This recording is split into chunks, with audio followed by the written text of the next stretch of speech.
Hi, my name's Annie, and I'm going to be sharing what I crocheted in a week. For context, I work a 9 to 5, but also for more context, I am at home for the holidays. I'm away from New York, where I usually live, where most of my obligations and social life is. So I have a lot of free time, but also the holidays got me feeling lazy, so a lot of times I end up using my hands to scroll, to read, or sometimes I watch TV and I need subtitles. So I hope this video is interesting for you guys, but also for me personally, I think it'll be fun to look back on this. Also, maybe it'll be helpful for myself to look back on patterns I've used, because often I will forget what hook did I use, what yarn did I use. Also, a lot of the patterns I used are free from Instagram, and they also happen to be in Korean. I'm not sure if that is because I somehow resonate with Korean fiber artists with trends specific to Korea, or if it's because I just interacted with one and now the algorithm is feeding me so many Korean fiber artists. But yeah, I'm not Korean, nor do I speak Korean, but I did gather a few tips on how to translate a pattern. It's not too hard to use a pattern that's in a different language, I think, because some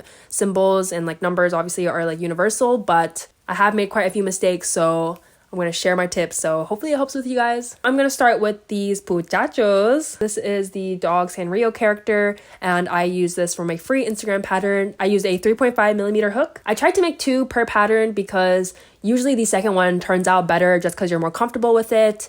You understand what the pattern is doing, and also you can just put in your own adjustments. It's also nice because usually I'll keep the first one and then I'll give the second one away. So with this pattern, you start with the legs and it connects with the body, and then you make the ears and the arms separately and you sew those on. But one thing I do want to note is that when you start the body after you connect the legs, it does matter where the start is, because if you see, the cheeks do increase. So depending where you start, if you're like me and you mess up and you don't think it matters, then you might end up with your cheeks at the increase 90 degrees off. So just keep in mind that you should be increasing at the side of the legs. And also a cute detail you can add for your amigurumi is adding blush like this pattern did. So I added it on the belly, the arms, and the cheeks. So I use a blush and I put it on my finger and I apply it, and sometimes it doesn't apply evenly, and sometimes it doesn't really stick to certain parts of the yarn. I don't know if it's because it's acrylic yarn. It just didn't apply as evenly as I would have liked. Maybe a paintbrush would be better. I do like this color wave a little bit better. I use an off-white and a dark brown with a red scarf versus a traditional black and white. I do plan to put this on a keychain and make it into a bag charm. So I'm going to use this Pochaco pattern to help give some tips on how to read a Korean pattern. If you're not interested in that, skip to this timestamp. So the first tip I have is to screenshot the pattern and put it into ChatGPT if you're not able to copy and paste. But do be warned, I would not depend on the ChatGPT translation because there's often mistakes in how they translate the symbols or do the stitch counts. So I would only use this to translate any text or instructions that are within the pattern. And I think it's important to do this before you start because sometimes there's things within the pattern that do affect how you make it. For example, for me, I just didn't really think about how to increase the cheeks or the head. I guess that's not really a matter of language, and that's just kind of a general thing, but nevertheless, it's just better to translate everything before you start. And another thing is to use the Instagram caption translation tool, because for this one specifically, there is actually a note in the caption about a mistake that was made in round 11. There is a correction for the stitch count, which that actually really tripped me up, and I didn't think to translate the caption before, and I was taking so long to recount my stitches, and I was literally going crazy. But then I translated it and then I realized why. I even asked ChatGPT about it and they messed up the stitch count as well, so this is a very simple solution you can take. But yeah, after you get those translations down, most of the pattern is just a matter of symbols. I think these are universal. I don't know if they're Korean specific, but for example, you will do X is stitches, V is increases, and A or a caret symbol is decreases. And fun fact about me is that I was really obsessed with K-pop in 2014, so I taught myself the Korean alphabet back then, so I could read that this is magic ring, but you don't need to learn the Korean alphabet, just remember these 3 characters. You could also maybe deduce that if you're starting with the top of the head or the leg or the arms, it's usually a magic ring for amigurumi. And for the ears here, you might see a kind of pattern that is like this, which is also universal symbols. So you can reference a chart and it'll tell you what kind of stitch it is. And because this is in a oval pattern, you start with the middle line, which is your foundation chain, and you work around. Moving on, I made quite a few Miffys. So I made this Bond and Buds Miffy last year, and this was one of the first amigurumi patterns I used, and it's just a couple of bucks, but I highly recommend it. I made several Miffys from this, like a Luffy one, Miffy Pottered, Kiki Delivery Service. I really ran through this pattern.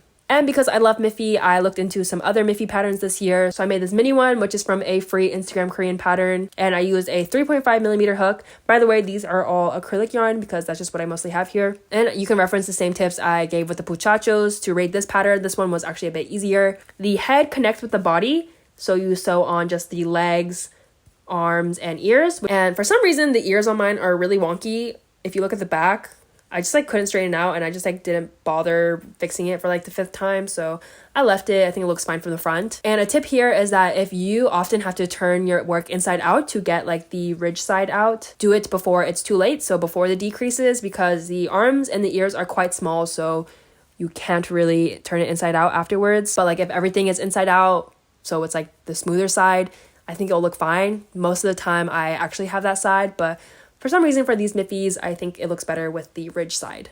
Then I made this big Miffy from a free Ravelry pattern, and I used a 5mm hook here, which is actually way too big. Usually with amigurumi, you're supposed to use a way smaller hook, but I just wanted to try it out. I wanted to make a big Miffy that is more similar to the Miffys that you see sold at stores. I would say this pattern I didn't love, but it's free, so I can't hate. But I will say it's just a good base pattern, and you really need to take your own adjustments to it. With the feet, they are a bit shaped, so it is important to start your body at a certain spot, so you're increasing in the right places. But yeah, I did connect the legs in a different way than what the pattern called for, and I also increased the body by 3 stitches to make it a little bit longer. Yeah, I don't know, I just think it just looks a little bit odd to me. I think if she had a hat and a dress, it would look way better, but I kind of don't want to bother with making those because I don't really love this in the beginning. But I do want to try this pattern with my own adjustments for a Boris. I just think that this pattern is not something that you can be more mindless with and mindlessly follow, but nonetheless, it's free, so it's still pretty good. Next, I made some mini croissants, and I made 3 different ones. I made one with a 3.5mm hook,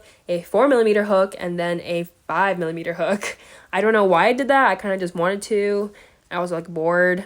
But I want to turn these into jelly cats. But my plastic eyes and keychains are in New York right now, so I can't complete them. I really do love croissants. If you see my Instagram, it shows. This is very straightforward. You literally just make a big triangle and you roll it up, which is so cool because, or I don't know if that's cool, but this is how you literally make a croissant. I didn't think of that, but when I saw it in the tutorial video, I was like, oh my god. I did it while talking to a friend, which I kind of don't recommend because you do need to count the rows of when you increase or not.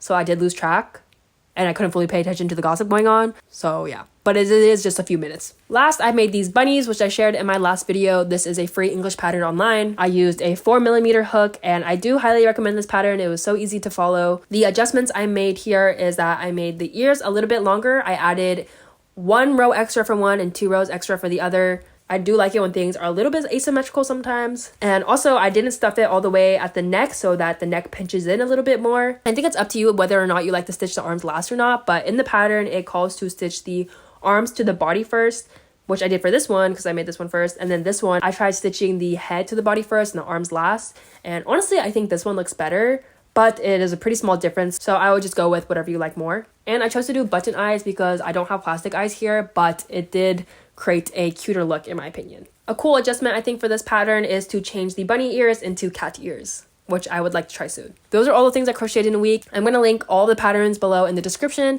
and if you have any questions about any of them, I will try my best to answer.